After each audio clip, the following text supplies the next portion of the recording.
June 25 അടിയന്തരാവസ്ഥയുടെ 50-ാം വാർഷികം മാത്രമല്ല, യശശരീരനായ socialist നേതാവ് പി വിശ്വംഭരൻ്റെ ജന്മശതാബ്ദി കൂടിയാണ്. വേറെ വിധത്തിൽ പറഞ്ഞാൽ പി വിശ്വംഭരൻ്റെ 50-ാം ജന്മദിനത്തിലാണ് ഇന്ദിരാഗാന്ധി ആഭ്യന്തര അടിയന്തരാവസ്ഥ പ്രഖ്യാപിച്ചത്. പ്രതിപക്ഷ നേതാക്കളെയൊക്കെ ജയിലിലടക്കി, പത്രങ്ങൾക്ക് സെൻസർഷിപ്പ് ഏർപ്പെടുത്തുകയും മൗലികാവകാശങ്ങൾ സസ്പെൻഡ് ചെയ്യുകയും പിന്നെ ഭരണഘടനയുടെ തന്നെ അലകം പിടിയും മാറ്റത്തക്ക രീതിയിൽ 42-ാം ഭേദഗതി നടപ്പാക്കുന്നതിലേക്ക് വേണ്ട ശ്രമങ്ങൾ ആരംഭിക്കുകയും ചെയ്തു. ഇവിടെ അടിയന്തരാവസ്ഥയെക്കുറിച്ചുള്ള അനുസ്മരണം നമ്മൾ തൽക്കാലം നാളത്തേക്ക് മാറ്റിവെക്കണം. കാരണം പി വിശ്വംഭരനെയാണ് ഇന്നത്തെ ദിവസം അനുസ്മരിക്കേണ്ടത് എന്നെനിക്ക് തോന്നുന്നു. പി വിശ്വംഭരൻ എന്ന പേര് ഇത് കേൾക്കുന്ന ബഹുഭൂരിപക്ഷം ആളുകൾക്കും ഓർമ്മയുണ്ടാവില്ല. പലരും ആ പേരിന് മുമ്പ് കേട്ടിട്ട് പോലും ഉണ്ടാകില്ല. പക്ഷേ ഇങ്ങനെയുള്ള ചില ആളുകൾ നമ്മുടെ നാട്ടിലുണ്ടായിരുന്നു എന്ന് ഓർമ്മപ്പെടുത്താൻ വേണ്ടിയാണ് ഇപ്പോൾ ഈ വീഡിയോ ചെയ്തത്.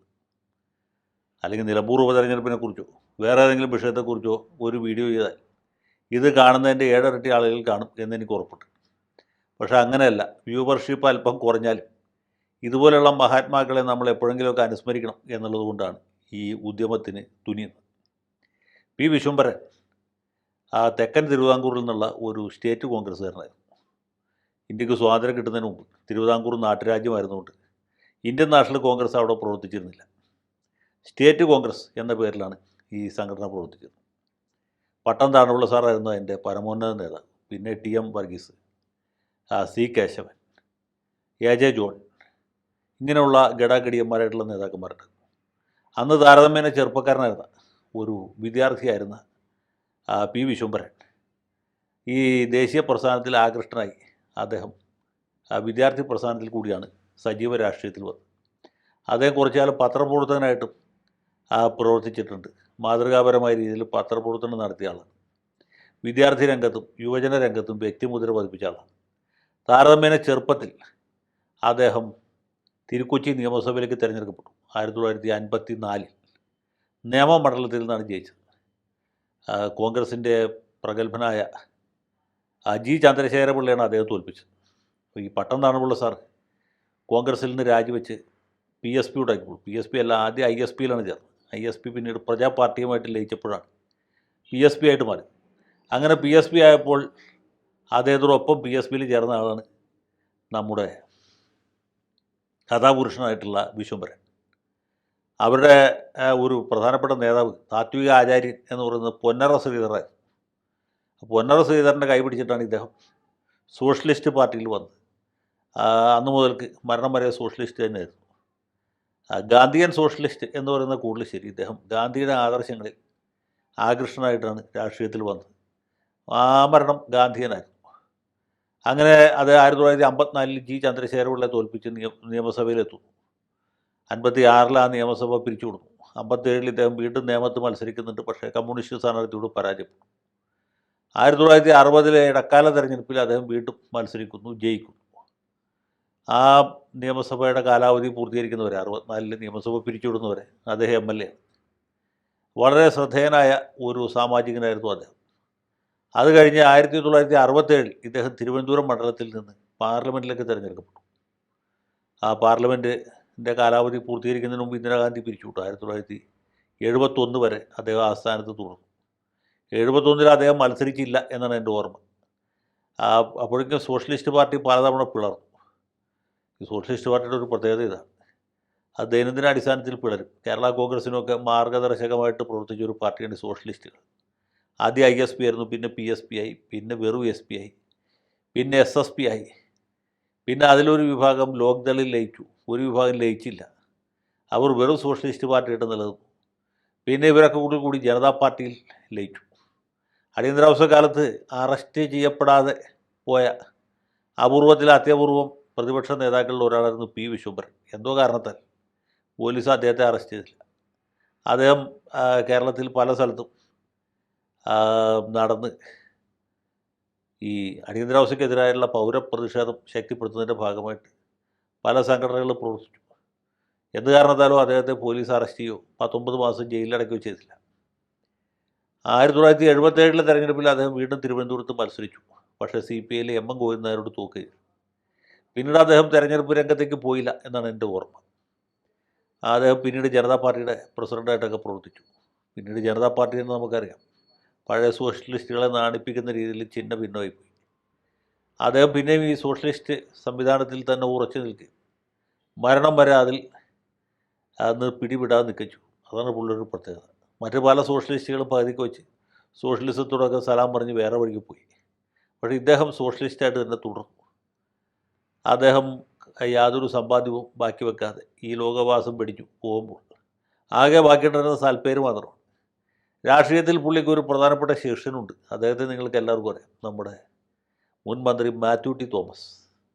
മാത്യു ഇദ്ദേഹത്തിൻ്റെ ഗുളികച്ചപ്പേന്തിയ ഒരു ശിഷ്യനായിട്ടാണ് രാഷ്ട്രീയത്തിൽ വരുന്നത്. അദ്ദേഹം ആ ഒരു പാരമ്പര്യത്തിൽ വിശ്വസിക്കുന്ന ആളുമാണ്. പി വിശ്വംഭരൻ ഒരിക്കലും മന്ത്രിയായില്ല. മാത്യു ടി തോമസ് 2 തവണ മന്ത്രി. ആദ്യം VS-ൻ്റെ മന്ത്രിസഭയിൽ, പിന്നീട് പിണറായി വിജയൻ്റെ മന്ത്രിസഭയിൽ. 2 തവണയും പാർട്ടി തീരുമാനമനുസരിച്ച് അദ്ദേഹം മന്ത്രിസ്ഥാനം രാജിവെക്കുകയാണ് ചെയ്തത്.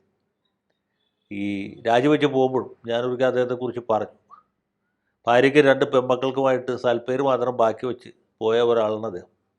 അവിഹിതമായിട്ട് യാതൊന്നും സമ്പാദിച്ചില്ല. കാരണം ഈ പി വിശ്വംഭരനെ പോലെ തന്നെ ചില മൂല്യങ്ങളിൽ വിശ്വസിക്കുന്ന ആളാണ് മാത്യു ടി തോമസ് എന്നുള്ളതുകൊണ്ടാണ് അദ്ദേഹം മനസാ വാച കർമ്മണ ഒരഴിമതിയും നടത്താതെ ആ സൽപ്പേര് മാത്രം ബാക്കി വെച്ച് പോയത്. ആ ഒരു മാന്യതയും അന്തസ്സും അദ്ദേഹത്തിനുണ്ട് എന്നറിയാവുന്നതുകൊണ്ടാണ് തിരുവല്ല പോലെ വലിയ വലതുപക്ഷ പ്രാമുഖ്യമുള്ളൊരു മണ്ഡലത്തിൽ നിന്ന് അദ്ദേഹം വീണ്ടും വീണ്ടും ജയിക്കുന്നത് എന്ന് ഞാൻ വിചാരിക്കും.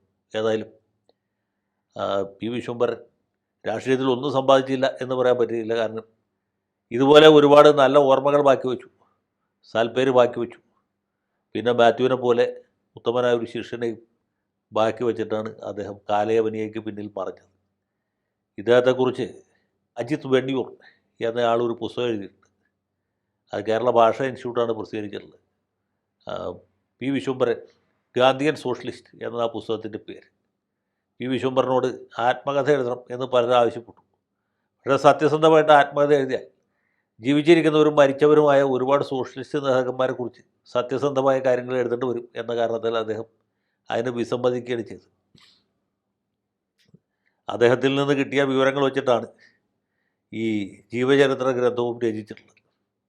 അതിൻ്റെ ഒരു പോരായ്മ ഇതിൻ്റെ അകത്തുണ്ട്. കാരണം എന്താ വെച്ചാൽ അദ്ദേഹം പറഞ്ഞതിൽ എഴുതാൻ അനുവാദം കിട്ടിയ കാര്യങ്ങൾ മാത്രമേ ജീവചരിത്രകാരന് എഴുതാൻ സാധിച്ചിട്ടുള്ളൂ. അദ്ദേഹം പറയാൻ സാധ്യതയുള്ള ഒരുപാട് കാര്യങ്ങൾ അതിൽ വന്നിട്ടില്ല. എൻ്റെ ഓർമ്മയിൽപ്പെട്ട ഒരു കാര്യം ഇവിടെ പറയാം.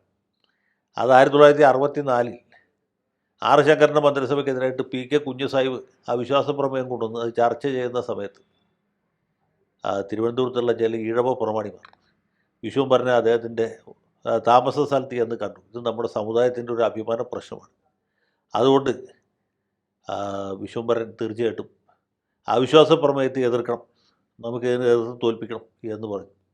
അദ്ദേഹം പറഞ്ഞു, ഒരു കാരണവശാലും ഞാനതിന് കൂട്ടുകയില്ല. ശങ്കർ മന്ത്രിസഭയോട് എനിക്ക് യാതൊരു തരത്തിലുള്ള ആനുകൂല്യവുമില്ല. ആ മന്ത്രിസഭയ്ക്ക് തുടരാൻ അർഹത നഷ്ടപ്പെട്ടു, രാജിവെക്കുക തന്നെ ചെയ്യണം എന്നാണ് എൻ്റെ നിലപാട് എന്ന് പറയുകയും അവിശ്വാസ പ്രമേയത്തിന് അനുകൂലമായിട്ട്, അതായത് മന്ത്രിസഭയ്ക്കെതിരായിട്ട് വോട്ട് ചെയ്യുകയും ചെയ്തു എന്നുള്ളതാണ്. ഇത് KC ജോണിൻ്റെ കേരള പൊളിറ്റിക്കൽ മെൽറ്റിംഗ് പോട്ട് എന്ന പുസ്തകത്തിൽ പറഞ്ഞിട്ടുള്ളതാണ്. അതിൻ്റെ മലയാള പരിഭാഷയും നമുക്ക് ലഭ്യമാണ്. അപ്പോൾ ഇങ്ങനെയൊക്കെയുള്ള ഒരുപാട് കാര്യങ്ങളുണ്ട്. അതൊന്നും അദ്ദേഹം എഴുതിയിട്ടില്ല, ഈ ജീവചരിത്ര ഗ്രന്ഥത്തിൽ വന്നിട്ടില്ല. അങ്ങനെ ആദർശങ്ങളിൽ നിന്ന് വിട്ടുവീഴ്ച ചെയ്യാത്ത, വ്യതിചലിക്കാത്ത ഒരു നേതാവായിരുന്നു വിശ്വംഭരൻ. അദ്ദേഹത്തിൻ്റെ ഓർമ്മയ്ക്ക് മുമ്പിൽ എൻ്റെ സ്മരണാഞ്ജലി. ഇന്നലെ മലയാള മനോരമ വായിച്ചപ്പോൾ അതിൻ്റെ പ്രാദേശിക പേജിൽ ഒരു വാർത്ത കണ്ടപ്പോൾ എനിക്ക് സന്തോഷം തോന്നി. പി വിശ്വംഭരൻ്റെ ജന്മശതാബ്ദി എറണാകുളത്ത് ആചരിക്കുന്നു. MK സാനുവിൻ്റെയും TP പീതാംബരം മാസ്റ്ററുടെയും പ്രധാന കാർമ്മികത്വത്തിലാണ് എറണാകുളത്ത് സാഹിത്യ പരിഷത്തിൻ്റെ G ഓഡിറ്റോറിയത്തിൽ വെച്ച് ഇന്ന് ഒരു അനുസ്മരണ യോഗം നടക്കുന്നു എന്ന് കേട്ടപ്പോൾ വായിച്ചപ്പോൾ സന്തോഷം തോന്നി. കാരണം എറണാകുളത്തും പി വിശ്വംഭരനെ ഓർമ്മിക്കാൻ കുറച്ച് പേരെങ്കിലും ഉണ്ട്. അതിന് വന്യവയോധികരായ സാനു മാസ്റ്ററും അതുപോലെ പ്രിയപ്പെട്ട പീതാംബരം മാസ്റ്ററും മുൻകൈ എടുക്കുന്നു എന്നുള്ള എൻ്റെ ഒരു സന്തോഷം കൂടി ഞാനിവിടെ രേഖപ്പെടുത്തുന്നു. അദ്ദേഹത്തിൻ്റെ ഓർമ്മയ്ക്ക് മുന്നിൽ ഒരിക്കൽ കൂടി ശിരസ് നമിക്കും.